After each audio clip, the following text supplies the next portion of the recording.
So hello guys and welcome back to the channel. Today I'm going to show you how to add a pixel ID in Duda website.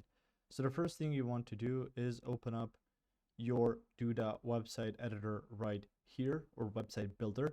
Once you've opened that and you want to add a pixel ID, and this will basically help you link your Facebook ID or pixel ID that will help you track analytics for that website. Now what does that mean? You will need to go to the left part of the page and you can go to SEO and settings. So let's open that. From here, you can see my site icons, site domain, site SSL, SEO, Google tools, URL, redirect.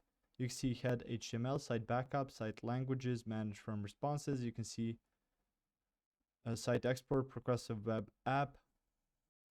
And if it's not appearing on here, so your analytics and tracking, try going through your store.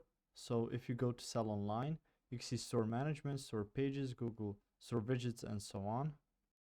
If it's still not popping up on here, go to your SEO, which will look something like this, but I suggest you go to it directly, which will be on the left side here. So you can see SEO and settings. So let's click on that. You can go to your head HTML.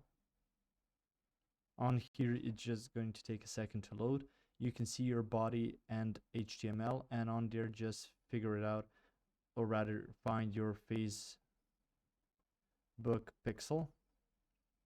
You will need to get that code of your Facebook pixel, and then you can paste it right here, and then just save the changes.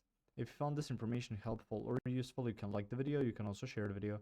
You can subscribe to the channel and click the notification bell to get notified about new videos on Duda website or some other topics you might find interesting as well. See you guys in the next one. Goodbye.